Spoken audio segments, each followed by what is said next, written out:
ಎಲ್ರಿಗೂ ನಮಸ್ಕಾರ. ನಾವು ದಾವಣಗೆರೆಯಿಂದ ಬಾಗಲಕೋಟೆಗೆ ಟ್ರಿಪ್ ಹೋಗಿದ್ವಿ. ಬಾಗಲಕೋಟೆಯಲ್ಲಿ ರಾತ್ರಿ ರೂಮ್ ತಗೊಂಡು ಸ್ಟೇ ಮಾಡಿದ್ವಿ. ಬೆಳಗ್ಗೆ ಬೇಗ ಎದ್ದು ಎಲ್ಲ ಚೆನ್ನಾಗಿ ರೆಡಿಯಾಗಿ ಈಗ ನಾವು ರೂಮ್ನ ವೆಕೇಟ್ ಮಾಡ್ತಾ ಇದ್ದೀವಿ. ರೂಮ್ನ ವೆಕೇಟ್ ಮಾಡಿ ನಾವು ಎಲ್ಲಿಗೆ ಹೋಗ್ತಿದ್ದೀವಿ ಅಂತ ಯೋಚನೆ ಮಾಡ್ತಾ ಇದ್ದೀರಾ? ನಾವು ಬೀಳ್ಗಿ ದೇವಸ್ಥಾನಕ್ಕೆ ಹೋಗ್ತಾ ಇದ್ದೀವಿ, ಸಿದ್ದೇಶ್ವರ ದೇವಸ್ಥಾನಕ್ಕೆ. ಎಲ್ಲರೂ ರೆಡಿಯಾಗಿ ಒಂದೊಂದೇ ಲಗೇಜ್ನ ತಂದು ಹೊರಗಡೆ ಇಡ್ತಾ ಇದ್ದಾರೆ. ಇಲ್ಲಿ ನಮ್ಮದು ಚಿಕ್ಕ ಪಾಪು ಇನ್ನು ರೆಡಿ ಆಗ್ತಾ ಇದೆ. ಹಾಗೆ ಇಲ್ಲಿ ನೋಡಿ ಇಷ್ಟೊಂದು ಲಗೇಜ್ ಇದೆ ನಮ್ಮದು. ಎಲ್ಲರೂ ಲಗೇಜ್ ತೊಗೊಂಡು ಹೋಗೋದನ್ನ ನೋಡಿ ನನ್ನ ಮಗನು ನಾನು ಲಗೇಜ್ ತೊಗೊಂಡು ಹೋಗ್ತೀನಿ ಅಂತ ಹೇಳ್ದ. ಆ್ಯಕ್ಚುಲಿ ನಾನೇ ಅವನ್ನ ಎತ್ಕೊಂಡು ಹೋಗಬೇಕು ಅಂಥದ್ರಲ್ಲಿ ಅವ್ನು ಬ್ಯಾಗ್ ತೊಗೊಂಡು ಹೋಗ್ತೀನಿ ಅಂದರೆ ನನಗೆ ಸ್ವಲ್ಪ ಭಯ ಆಯಿತು ಎಲ್ಲಿ ಬಿದ್ದುಬಿಟ್ರೆ ಅಂತ. ಸೊ ಅವ್ನು ತುಂಬ ಹಠ ಮಾಡ್ದ ಅಂತ ನಿಧಾನಕ್ಕೆ ಹೋಗುವಂಥ ಒಂದು ಸಣ್ಣ ಬ್ಯಾಗ್ ಕೊಟ್ಟು ಕಳಿಸಿದೆ. ಹೋಗ್ತಾ ಇದ್ದಾನೆ. ಸೊ ಈ ರೀತಿಯಾಗಿ ಎಲ್ಲ ಲಗೇಜ್ನ ನಾವು ಶಿಫ್ಟ್ ಮಾಡಿದ್ವಿ. ನನ್ನ ಪಾಪುನ ರೆಡಿ ಮಾಡಿ ಅಮ್ಮ ಬಂದರು. ಹಾಗೆ ನಾನು ಕೂಡ ಲಗೇಜ್ ತೊಗೊಂಡು ಹೋಗ್ತಾ ಇದ್ದೀನಿ.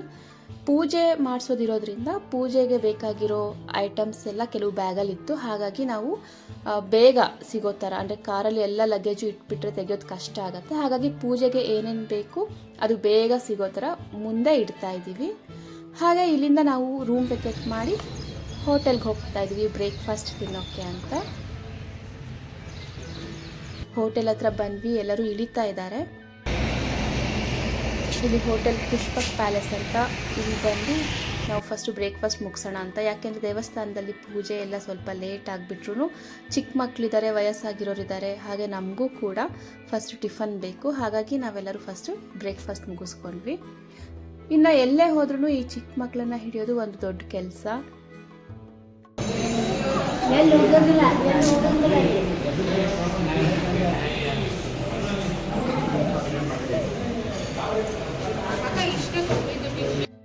ನನ್ನ ತಂಗಿಗೆ ಬೆಕ್ಕು ಅಂದರೆ ತುಂಬ ಭಯ. ಅದು ಬಂತು ಅಂತ ಎದ್ದು ಹೋಗ್ಬಿಟ್ಟಿದ್ಲು.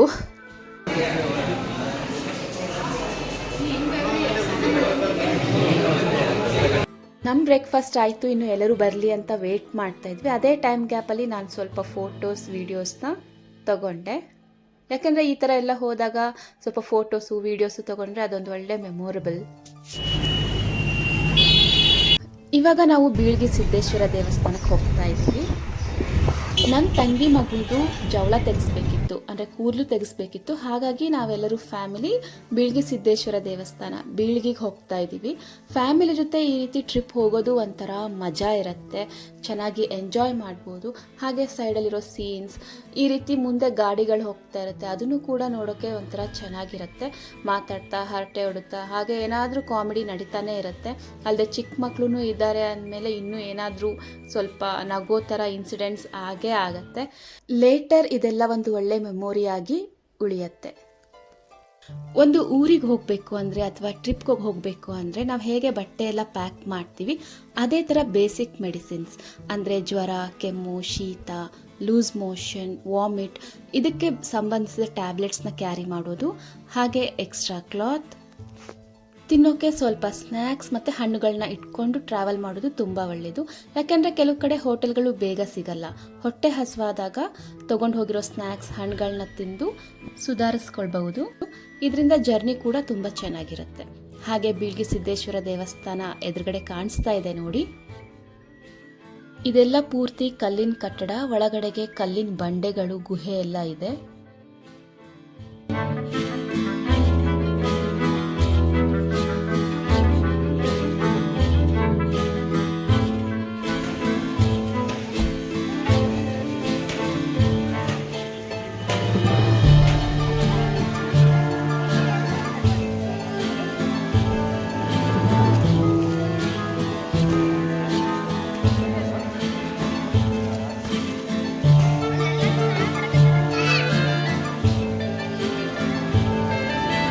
ದೇವಸ್ಥಾನದ ಆವರಣ ನೋಡಿ ಯಾವ ಥರ ಇದೆ. ಹಾಗೆ ಇಲ್ಲಿ ಒಂದು ಚಿಕ್ಕದಾಗಿ ಹರಿಯೋ ನೀರಿದೆ. ಅಲ್ಲಿ ಎಲ್ಲರೂ ಬಂದು ಬಟ್ಟೆಗಳನ್ನ ಒಗೆದು ಅಲ್ಲೇ ಕಲ್ಲು ಬಂಡೆಗಳ ಮೇಲೆ ಬಟ್ಟೆಗಳನ್ನ ಹಾಕಿ ಒಣಗಿಸಿ ತಗೊಂಡು ಹೋಗ್ತಾರೆ. ಅದು ದೊಡ್ಡ ಬಸವಣ್ಣ. ಇವಾಗ ನಾವೆಲ್ಲರೂ ದೇವಸ್ಥಾನದ ಒಳಗಡೆ ಹೋಗ್ತಾ ಇದ್ದೀವಿ. ದೇವಸ್ಥಾನದ ಒಳಗಡೆ ಕೂಡ ತುಂಬ ಸ್ಪೇಷಿಯಸ್ ಆಗಿದೆ. ಇಲ್ಲಿ ನೋಡಿ ಚಿಕ್ಕ ಮಕ್ಕಳು ಕೈ ಬಿಟ್ಟರೆ ಸಾಕು ಅಂತ ಇತ್ತು ಅವರಿಗೆ. ದೇವಸ್ಥಾನಕ್ಕೆ ಬಂದ ತಕ್ಷಣ ಅವರು ಫ್ರೀ ಆಗಿಬಿಟ್ರು, ಆರಾಮಾಗಿ ಅಡ್ಡಾಡ್ತಾ ಇದ್ದಾರೆ. ಇನ್ನು ನಾವಿಲ್ಲಿ ಪೂಜೆಗೆ ಏನೇನು ಉಡಿ ಕೊಡಬೇಕು, ಉಡಿ ಸಾಮಾನುಗಳನ್ನೆಲ್ಲ ನಾವು ಊರಿಂದಲೇ ತೊಗೊಂಡು ಬಂದುಬಿಟ್ಟಿದ್ವಿ. ಯಾಕೆಂದರೆ ಇಲ್ಲಿ ಹತ್ತಿರದಲ್ಲಿ ಇದೆಲ್ಲ ಬೇಕು ಅಂದರೆ ನಮಗೆ ಸಿಗೋಲ್ಲ. ಹಾಗಾಗಿ ಇದೆಲ್ಲದನ್ನು ಕ್ಯಾರಿ ಮಾಡಿದ್ವಿ. ಅದೆಲ್ಲದನ್ನು ನಾವು ಜೋಡಿಸಿ ಇಟ್ಕೊಳ್ತಾ ಇದ್ದೀವಿ. ಹಾಗೆ ಏನೇನು ಇಡಬೇಕು ಅಂತ ನಮ್ಮಮ್ಮ ನಮಗೆ ಗೈಡ್ ಮಾಡ್ತಾಯಿದ್ರು.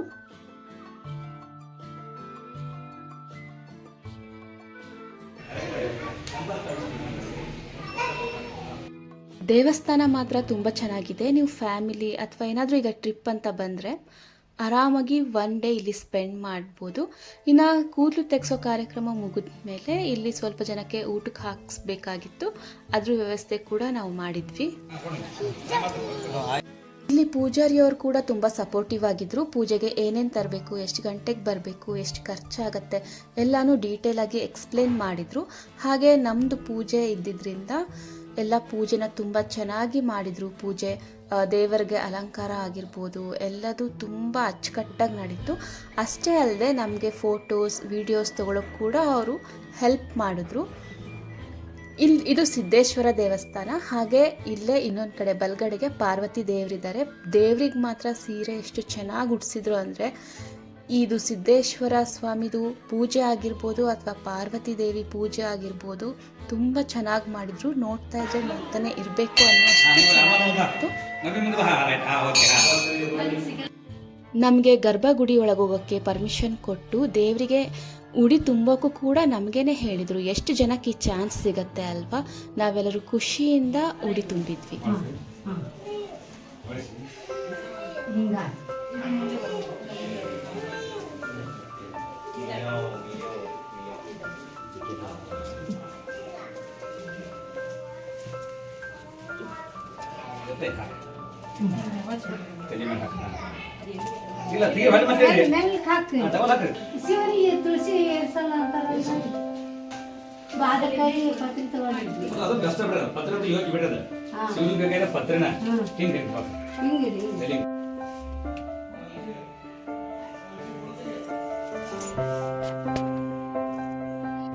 ನನ್ನ ತಂಗಿ ಅತ್ತಿಗೆ ಉಡಿ ತುಂಬಿದ್ದಾಯಿತು. ಈಗ ನಾನು ಉಡಿ ತುಂಬ್ತಾ ಇದ್ದೀನಿ.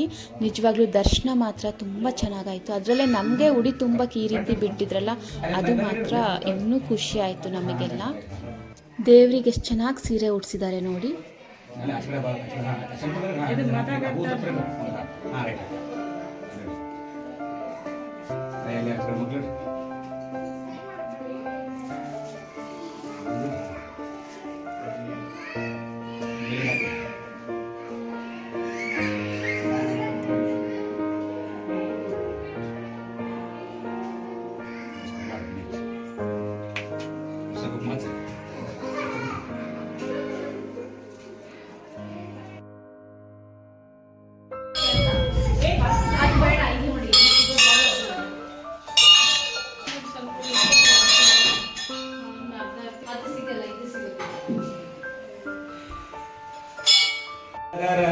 ಶಿವಮತದಾಯಕ ಶಿವಗುಣದಾಯಕ ಶಿವಮತದಾಯಕ ಯೋಗಿ ಪರತರ ಜಯ ಜಯ ಗುರು ಹರ ಕರುಣ ಸಾಗರ ಬೀಳಗಿ ವಾಸ ಶ್ರೀ ಸಿದ್ದೇಶ್ವರ ಬೀಳಗಿ ವಾಸ ವೀರಭದ್ರೇಶ್ವರ ಕಾಯೋ ನೀನೆ ಹೇ ಜಗದೀಶ್ವರ ಜಯ ಜಯ ಗುರು ಹರ ಕರುಣ ಸಾಗರ ಶ್ರೀಶೈಲವಾಸ ಶ್ರೀ ಮಲ್ಲಿಕಾರ್ಜುನ ಶ್ರೀಶೈಲವಾಸ ಶ್ರೀ ಮಲ್ಲಿಕಾರ್ಜುನ ಕಾಯೋ ನೀನೆ ಹೇ ಜಗದೀಶ್ವರ ಜಯ ಜಯ ಗುರು ಹರ ಕರುಣ ಸಾಗರ ಸಂಗಮವಾಸ ಶ್ರೀ ಸಂಗಮೇಶ್ವರ ಸಂಗಮವಾಸ ಶ್ರೀ ಬಸವೇಶ್ವರ ಕಾಯೋ ನೀನೆ ಹೇ ಜಗದೀಶ್ವರ ಜಯ ಜಯ ಜಗ ಗುರು ಹರ ಕರುಣ ಸಾಗರ ಜಯ ಜಯ ಗುರು ಹರ ಕರುಣ ಸಾಗರಿ ಪಾರ್ವತಿ ದೇವಿ ಶ್ರೀ ಪಾರ್ವತಿ ದೇವಿ ಬೀಳಗಿ ವಾಸಿನಿ ಪಾರ್ವತಿ ದೇವಿ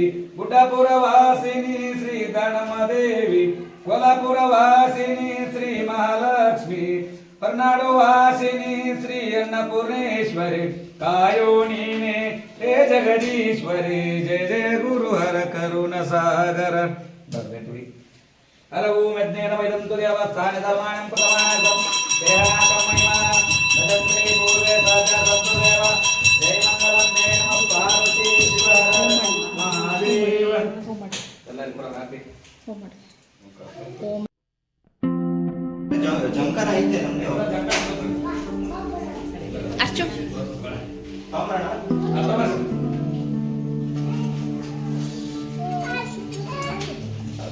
ಇಲ್ಲ ರಾಜವಾಡ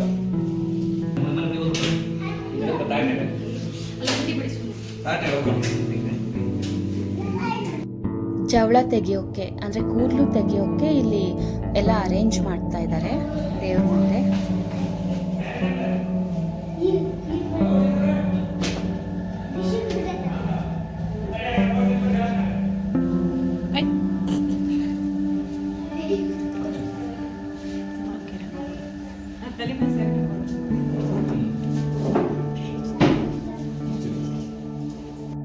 ಪೂಜೆಗೆ ಇದ್ರ ಮೇಲೆ ಕುತ್ಕೋಬೇಕು, ಅದಕ್ಕೋಸ್ಕರ ಅಲ್ಲಿ ಅಕ್ಕಿಯಿಂದ ಈ ರೀತಿಯಾಗಿ ಡಿಸೈನ್ ಮಾಡ್ತಾ ಇದ್ದಾರೆ.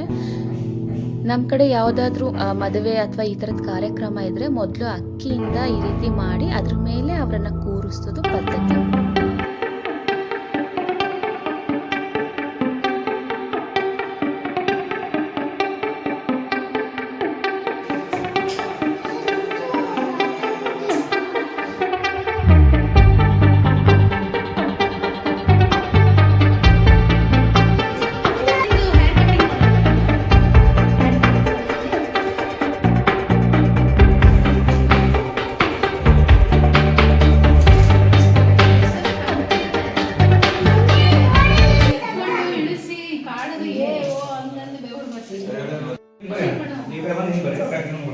ದೇವ್ರ ನಾಯಕ ನೀವು ಫಸ್ಟ್ ಬಲ ನಮಸ್ಕಾರ ಮಾಡಿ ಅವ್ರು ಆಗ ಕೊಡತ್ತೆ ಚಿಕ್ಕ ಕೊಡತ್ತೆ ಎಡಕ್ಕೆ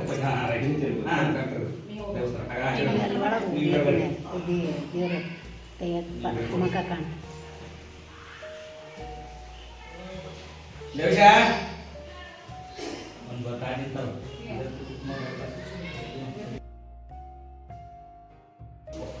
ಪಾಪನ ಕೂರಿಸ್ಕೊಳ್ಳೋದ ನೀವು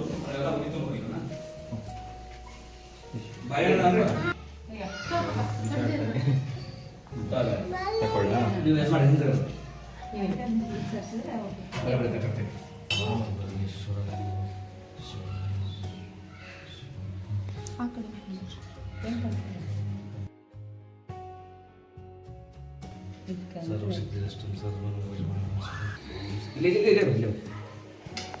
ಮಾಡಿ ಹಿಂಗೆ ನಾಲ್ಕು ದಿಕ್ಕಿ ಹಿಂಗೆ ಮಾಡಿ ಆಮೇಲೆ ಹಿಂಗೆ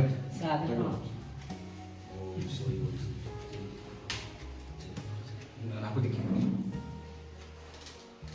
ಹಾಂ ಈ ಕಡೆ ರೈಟ್. ಏನಪ್ಪ ಹೆಸರು? ಏನಪ್ಪ ಹೆಸರು ಏನಂದ? ಇಲ್ಲ ಏನು ಹೆಸರು? ಕಡಿ ಬಾಯ ಕಟ್ಟದ ಅಸರೆ ಒಂದು ರೂಪಾಯಿ ಮನ ಕಟ್ಟಿದಾನೆ ನೀವೇ ಕೊಡ್ರಿ ಅವ್ರು ಸಾಲ ಮಾಡ್ಕೊಂತಾರೆ.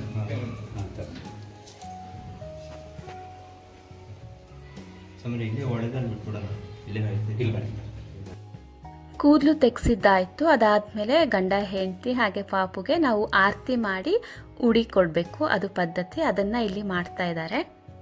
ಸೊ 1 by 1 ಈ ರೀತಿ ಗಿಫ್ಟು ಉಡಿ ಕೊಡೋದು ಸ್ಟಾರ್ಟ್ ಆಯಿತು.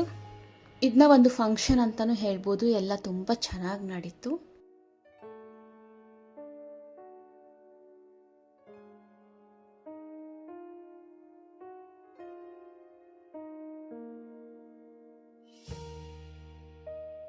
ಸಿದ್ದೇಶ್ವರನ ಮುಂದೆ ಬಸವಣ್ಣ ಬಾಗಿಲು ನೋಡಿ ಎಷ್ಟು ಚಿಕ್ಕದಿದೆ, ಬಗ್ಗಿ ಹೋಗಬೇಕು. ಹಾಗೆ ಅಲಂಕಾರ ನೋಡಿ ಎಷ್ಟು ಚೆನ್ನಾಗಿ ಮಾಡಿದ್ದಾರೆ. ಕಲರ್ ಹೂಗಳು ಎಷ್ಟು ಚೆನ್ನಾಗಿ ಏರ್ಸಿದ್ದಾರೆ ದೇವರಿಗೆ. ನೋಡೋಕ್ಕೆ ಎಷ್ಟು ಚೆನ್ನಾಗಿ ಕಾಣಿಸ್ತಾ ಇದೆ, ಲಕ್ಷಣವಾಗಿದೆ.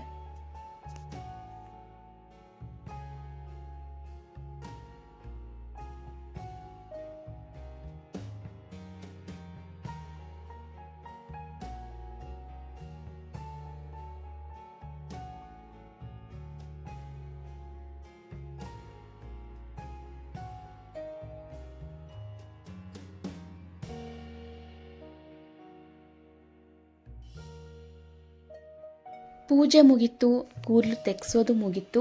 ಎಲ್ಲ ಮುಗಿಸಿದ ಮೇಲೆ ಈ ರೀತಿ ಹೊರಗಡೆ ಬಂದು ಕುತ್ಕೊಂಡಿದ್ವಿ. ಇದು ಟೆಂಪಲ್ ಒಳಗಡೆ ಸರೌಂಡಿಂಗಲ್ಲಿ ಯಾವ ಥರ ಇದೆ ಅಂತ ನಾನು ತೋರಿಸ್ತಾ ಇದ್ದೀನಿ.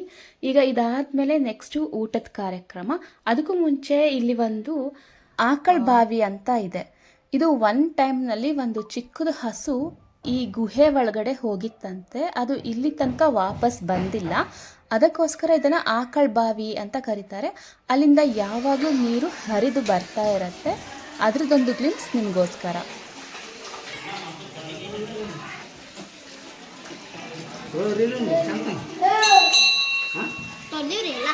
ಈ ಆಕಳ ಬಾವಿನೂ ದೇವಸ್ಥಾನದ ಆವರಣದಲ್ಲೇ ಇರೋದು.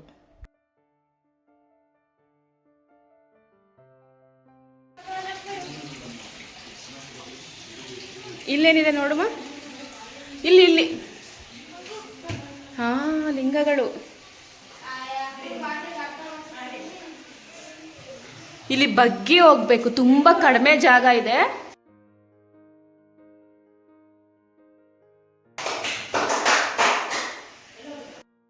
ಇದು 18 ಲಿಂಗಗಳ ಗುಹಾಂತರ ದೇವಾಲಯ. ಬೀಳ್ಗಿ ಸಿದ್ದೇಶ್ವರ ದೇವಸ್ಥಾನ ಅಂದರೆ ದೇವಸ್ಥಾನದ ಒಳಗಡೆಗೇನೆ ಇದು ಒಂದು ದೇವಸ್ಥಾನ. ಇದು ತುಂಬ ಒಂದು ಗುಹೆ ಒಳಗೆ ಇರುವಂತಹ ದೇವಸ್ಥಾನ. ಪೂರ್ತಿ ಬಗ್ಗಿ ಹೋಗಬೇಕು. 18 ಲಿಂಗಗಳಿದಾವೆ. ತಲೆ ಬಡಿಯತ್ತೆ.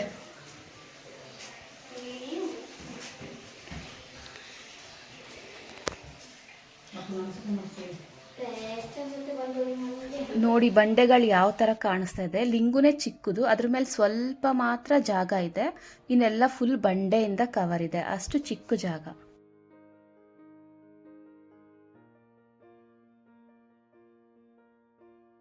ಇದು ದೇವಸ್ಥಾನದ ಸರೌಂಡಿಂಗ್. ದೇವಸ್ಥಾನದ ಸುತ್ತ ಏನಿದೆ ಅದನ್ನು ತೋರಿಸ್ತಾ ಇದ್ದೀನಿ. ಎಲ್ಲ ಪೂರ್ತಿ ಕಲ್ಲಿನ ಕಟ್ಟಡ, ಹಾಗೆ ಬಂಡೆಗಳಿದಾವೆ, ಗುಹೆ ಇದೆ. ನೋಡೋಕೆ ತುಂಬ ಚೆನ್ನಾಗಿ ಕಾಣಿಸ್ತಾ ಇತ್ತು. ಹಾಗೆ ಹೊರಗಡೆ ಬಿಸಿಲಿದ್ರೂ ದೇವಸ್ಥಾನದ ಒಳಗಡೆ ಮತ್ತು ದೇವಸ್ಥಾನದ ಸುತ್ತ ತುಂಬ ತಂಪಿತ್ತು. ಈ ರೀತಿ ಕಲ್ಲುಗಳಿದ್ದಿದ್ರಿಂದ ಈ ಕಲ್ಲು ಬಂಡೆಗಳು ಕೂಡ ನೋಡಿ ಒಂಥರ ಡಿಸೈನ್ ಆಗಿ ಚೆನ್ನಾಗಿ ಕಾಣಿಸ್ತಾ ಇದೆ. ಸೊ ಓವರ್ ಆಲ್ ನಮ್ಮ ಬೀಳ್ಗಿ ಟ್ರಿಪ್ ತುಂಬ ಸೂಪರ್ ಅಂತ ಹೇಳ್ಬೋದು.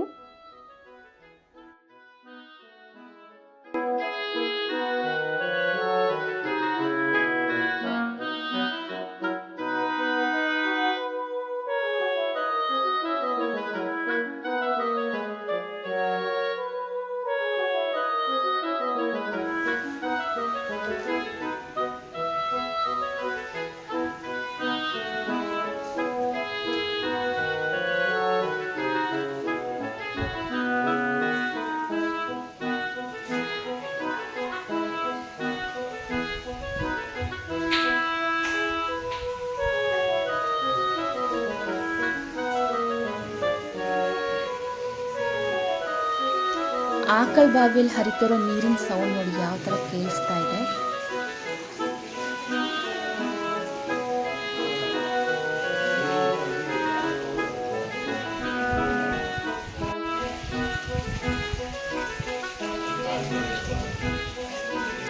ಊಟ ಮಾಡೋಕ್ಕೂ ಮೊದಲು ಈ ರೀತಿಯಾಗಿ ಮಾಡೋದೊಂದು ಸಣ್ಣ ಪದ್ಧತಿ. ಇದಕ್ಕೆ ಊಟಕ್ಕೆ ಚಾಲನೆ ಕೊಡೋದು ಅಂತಲೇ ಹೇಳ್ಬೋದು.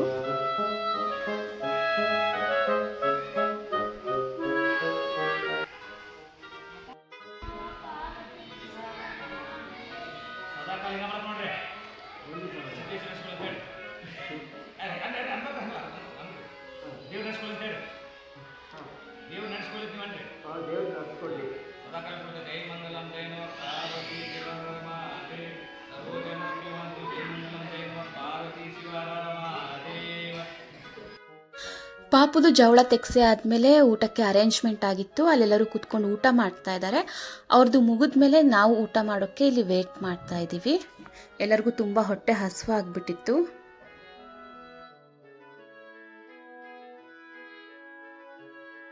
ಸೊ ಫೈನಲಿ ಊಟದ ಟೈಮ್ ಬಂತು. ಹೊಟ್ಟೆ ಬೇರೆ ತುಂಬ ಹಸಿತು. ಊಟಕ್ಕೆ ಕೋಸಂಬರಿ, ದಾಲ್, ಉಪ್ಪಿನಕಾಯಿ, ಮುಳುಗಾಯಿ ಪಲ್ಯ ಅಥವಾ ಬದನೆಕಾಯಿ ಪಲ್ಯ, ಚಪಾತಿ, ಹೋಳಿಗೆ, ಸಂಡಿಗೆ, ಅನ್ನ, ಸಾರು, ಮಜ್ಜಿಗೆ, ಹಾಗೆ ಹೋಳಿಗೆಗೆ ಹಾಲು, ಇಷ್ಟೆಲ್ಲ ಇತ್ತು. ಊಟ ಮಾಡೋಕ್ಕೂ ಮೊದಲು ಈ ರೀತಿಯಾಗಿ ಮಾಡಿ ನಂತರ ಊಟ ಮಾಡೋದು.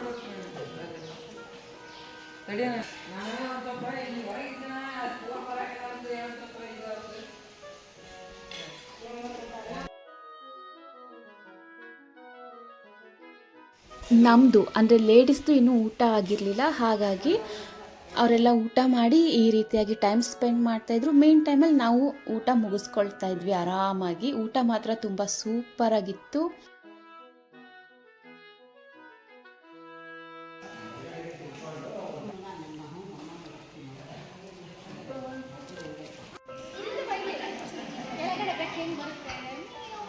ಹೇ ರಿಷಿ, ಏನು ಮಾಡಕತ್ತೀಯ?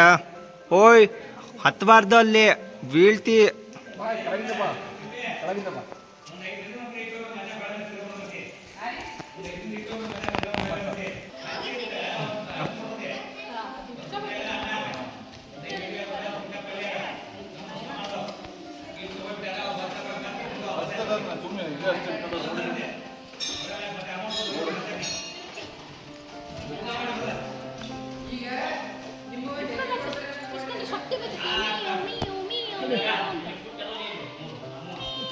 ಮಮ್ಮು, ರಿಷಿ ಮಮ್ಮು.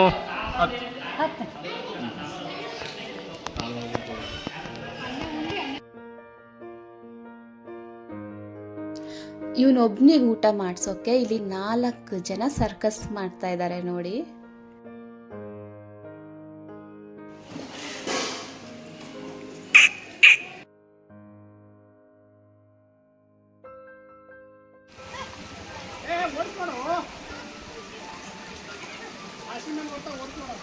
ನೋಡಿ ಯಾವ ರೀತಿ ಕಲ್ಲಿನ ಬೆಟ್ಟ ಇದೆ, ಹಾಗೆ ನೀರು ಹರಿತಾ ಇದೆ. ಇಲ್ಲಿ ತುಂಬ ಜನ ಬಂದು ಬಟ್ಟೆಗಳನ್ನ ವಾಶ್ ಮಾಡಿ ಅದೇ ಕಲ್ಲಿನ ಬಂಡೆಯಲ್ಲಿ ಹಾಕಿ ಒಣಗಿದ ಮೇಲೆ ತೊಗೊಂಡು ಕೂಡ ಹೋಗ್ತಾರೆ. ಹಾಗೆ ಹಸುಗಳೆಲ್ಲ ಇಲ್ಲಿ ಇದ್ದಾವೆ. ವ್ಯೂ ಮಾತ್ರ ತುಂಬ ಚೆನ್ನಾಗಿದೆ ನೋಡಿ.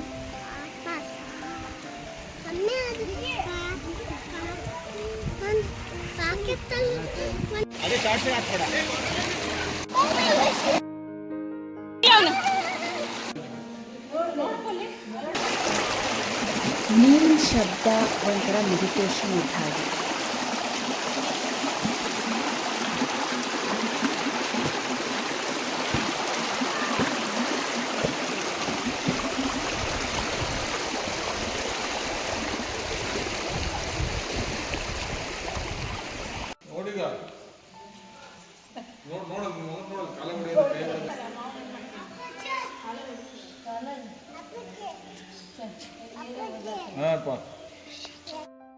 ಊಟ ಮುಗಿಸಿದ ಮೇಲೆ ನಾವು ನೀರಲ್ಲಿ ತುಂಬ ಹೊತ್ತು ಆಟ ಆಡಿ ಅಲ್ಲಿಂದ ಬೀಳ್ಗಿ ಪ್ಯಾಕಪ್. ಈಗ ನಾವು ಬೇರೆ ಊರಿಗೆ ಹೋಗ್ತಾ ಇದ್ದೀವಿ. ಯಾವ ಊರಿಗೆ ಹೋಗ್ತಾ ಇದ್ದೀವಿ ಏನು ಟು ಬಿ ಕಂಟಿನ್ಯೂಡ್. ಈ ವಿಡಿಯೋ ನಿಮ್ಗೆ ಇಷ್ಟ ಆಗಿದೆ ಅಂತ ಅಂದ್ಕೊಳ್ತೀನಿ. ವಿಡಿಯೋನ ಲೈಕ್ ಮಾಡಿ, ಶೇರ್ ಮಾಡಿ, ಹಾಗೆ ಚಾನಲ್ಗೆ ಸಬ್ಸ್ಕ್ರೈಬ್ ಮಾಡ್ಕೊಳ್ಳಿ. ಹಾಗೆ ನಮ್ಮ ಫ್ಯಾಮಿಲಿ ಟ್ರಿಪ್ನ ನೋಡಿ ನಿಮಗೂ ಫ್ಯಾಮಿಲಿ ಜೊತೆ ಟ್ರಿಪ್ ಹೋಗಬೇಕು ಅಂತ ಅನಿಸ್ತಿರ್ಬೋದು ಅಲ್ವಾ? Thank you.